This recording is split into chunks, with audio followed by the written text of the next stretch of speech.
Hey everyone, it's Mike Daddy here of the Daily Fortnite podcast. If you're not already listening to that, you definitely should go check it out.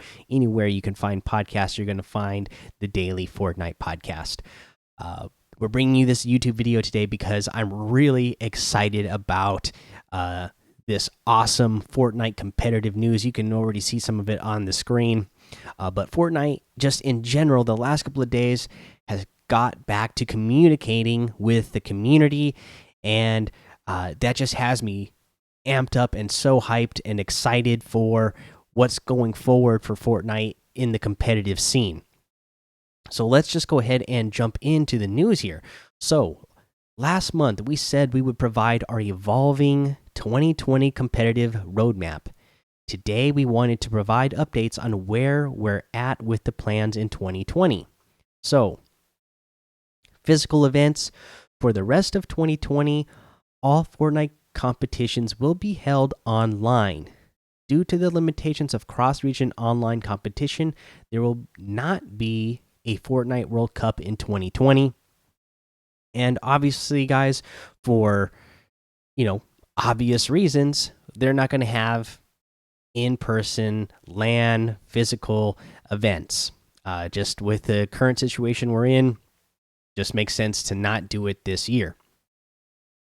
And unfortunately, that does mean that there is no World Cup this year. But again, just the communication here has me feeling okay about it, especially when we get to the rest. We don't know when a return to large global in-person events will be practical, but we're hopeful to be able to put on some form of Fortnite World Cup in 2021. In the meantime, we have more info about online events with FNCS, Cash Cups, third-party events, and broadcasts. FNCS will be returning each season for the rest of 2020. Players around the globe will have the opportunity to prove they're the best. We will iterate on formats to improve player experiences. So right here, I'm excited that we're at least getting FNCS for the rest of the year.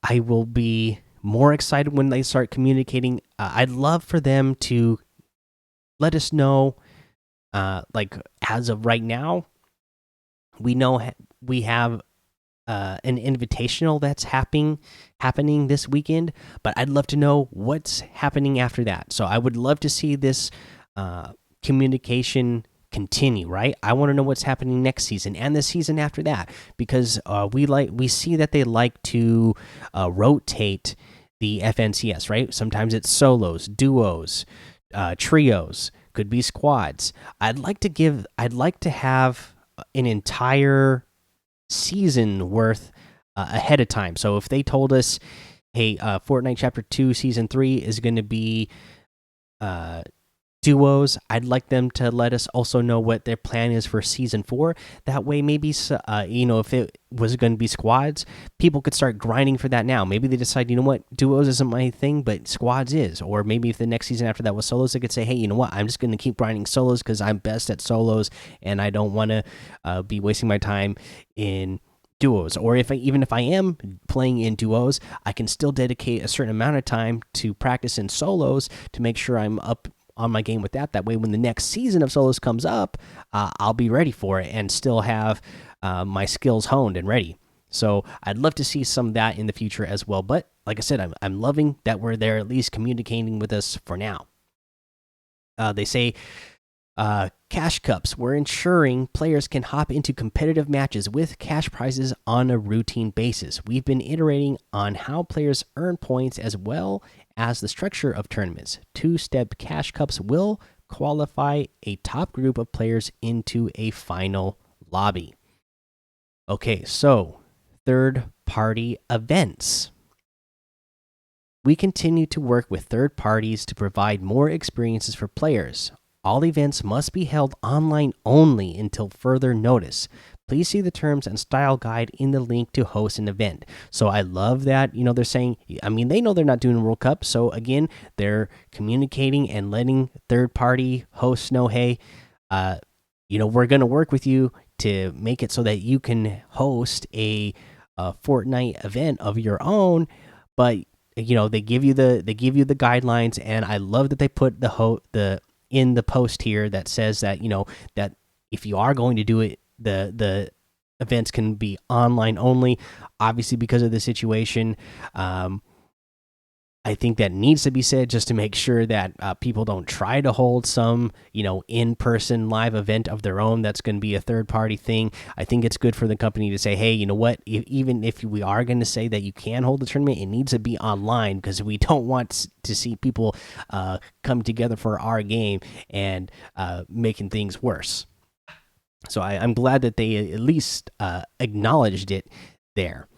And then here's what I'm really excited about here. So, the broadcast. We've heard the feedback. We are bringing back official broadcast starting with the FNCS Invitational this weekend. Tune in for all of the action and more competitive news. Week 1 broadcast starts at 1 p.m. Eastern Saturday. Oh my gosh, absolutely love this, you guys. So, I get most excited to watch competitive Fortnite when we have the official broadcasts. I know that the community has tried to do their own broadcasts for some of the recent events. They're not as good. I just don't like them. They're not, because they have to go into the uh, client and get the video on demand, and then even then you're still watching it on like a 10-minute delay at least, so you're not really watching it live, and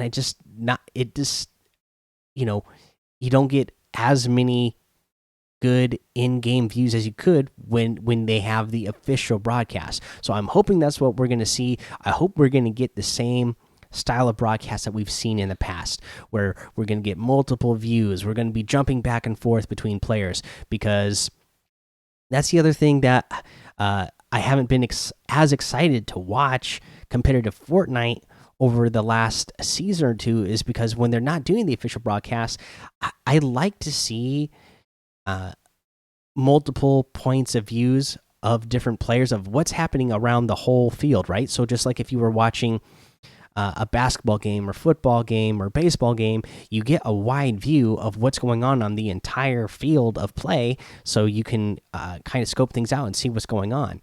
I don't really like watching a person's live stream of them play a tournament, because I'm just only getting their point of view, right? I like seeing the broader scope. I mean, that's why we love watching the NFL on TV, right? I mean, I know so many people who, they buy tickets to go to live games, and they're there live in person, but they might be in the cheap seats, and they go, you know what? I had more fun watching it at home on my TV, because I can see I could see better angles.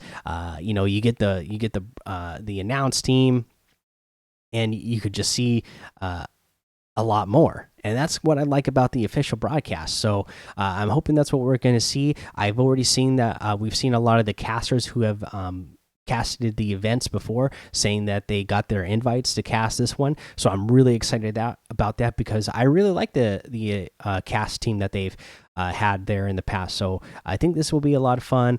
I love the communication. I hope the communication will be as good as it has been the last couple of days. I hope it'll be that good going forward from here, because it's going to continue to have me excited as long as they keep communicating with us like this. All right, guys. So that's all I got for you for now. Again, smash that like button. If you don't already listen to the Daily Fortnite podcast, go search it on your favorite podcast app and listen to that. And we'll see you next time.